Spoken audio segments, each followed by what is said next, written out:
Hi, I'm Malcolm McDonald, ex-number 9 for Newcastle United, and you're watching Newcastle Fans TV. What's going on, Newcastle Fans TV? Sharkey speaking. So, this weekend we take on West Brom, but before that we want to talk about the last game, which was against Everton at Goodison Park. Now, Lee, we lost 1-0 at Goodison Park, and I felt it was a game that we should have really got something from. It was low on quality, there were so many mistakes, the passing wasn't there, both teams couldn't pass through water. What do you think? Well, you were there anyway, weren't you? So surprising, wasn't it, considering we've been on 4 wins from 4, and it was just, it kind of reminded me of like Newcastle earlier on the season before December, where we couldn't string 4 or 5 passes together and make a move. Yes, Perez, there was only that chance in the first half, and Gayle edge, for me, when he came on, straight away should have scored. And the one thing I will say about that is I think Rafa got his tactics wrong on that one. It's not often I'll say that, but we started putting crosses in towards in that second half when we had Gayle off from the bench, and we took Slimani off. And I didn't think we played to Slimani's strengths, and I've mentioned that a couple of times, that if you're going to go Slimani, what you do is you take away the runs behind him, and didn't have it, and it proved to be correct. Everton weren't great either. We've seen it earlier on the season, that they weren't a great side ever. It's one of them. I think the pressure's off now. I don't think I'm like too down about it, because I know that the pressure is now off us and we're safe. It's more about trying to consolidate top 10. do you think it was just the manner of the defeat? It was two managers that are defensive, and really we didn't take the game to Everton until late on, until we actually conceded the goal, which I think was disappointing. It was an awful game to watch. I mean, the away fans were mint amongst all of that, but what it is about Monday night, and we've got that record every time we get the games on Monday night, it seems to get a 1-0 defeat.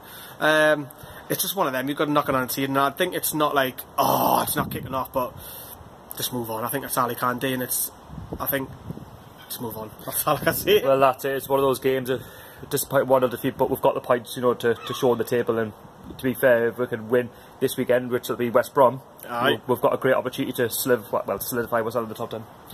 Pretty much guarantee. What would you do? Would you change Slimani? Would you bring Gayle in? I was thinking earlier on today I'll put Slimani on with Gayle, because go the two. Yeah, a bit of pace. If you're putting balls into the box. Where would you play Gayle? 10, or would you go the 2 up top? I'll go 2 up top. Just go for it. It's West Brom. The bottom of the league for a reason. They don't exactly score goals. They're not exactly the quickest at the back. They're a very tall team. They don't really track back quick enough. So I feel with Dwight Gayle you've got some pace, but with Slimani also, if somehow Richie can get a ball, I think if you play Slimani, get some crosses in. Yeah, but mix it around a little bit. I think against West Brom you've got to do that. You've got to try and get into the back four using Dwight Gayle, or if you're going to put balls into the box, offer something different with Slimani. I think that's what we're going to have to do. If you play Slimani, you've got to get crosses in. I mean, Everton, he didn't have that, and he was bullish, and he was. So the thing is, with going to a game, you see a lot of the ball so when you go to the game, you see a lot of off the ball. So you see a lot of movement. He worked his socks off the ball, but when you're watching it on live TV, you don't see that. And Slimani, that's why I gave him a 7. The players written, because he worked his socks off. The Everton defenders were like this, constantly worried what's behind him, and he didn't see that on TV. And that's the thing, that if you play Slimani against West Brom, it's that fear of someone who's going to knock you flying, and he doesn't care, he'll knock you flying. He's like that bullish striker. Whereas maybe if you want to go the 2 top, like you say, go with Gayle, stretch the defence.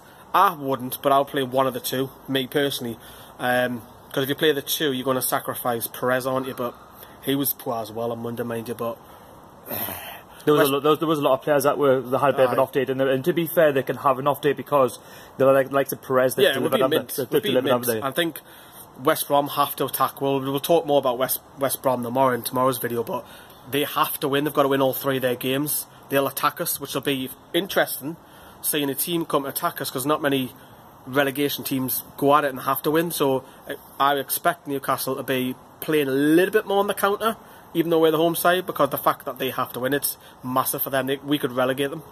So that was just Lee's post-match thoughts of Everton. Leave your comments down below. Also West Brom this weekend, a massive game, not just for us but for West Brom also. And also leave your comments. Don't forget to like, share, comment and subscribe to Newcastle Fans TV, and I'll see you all later.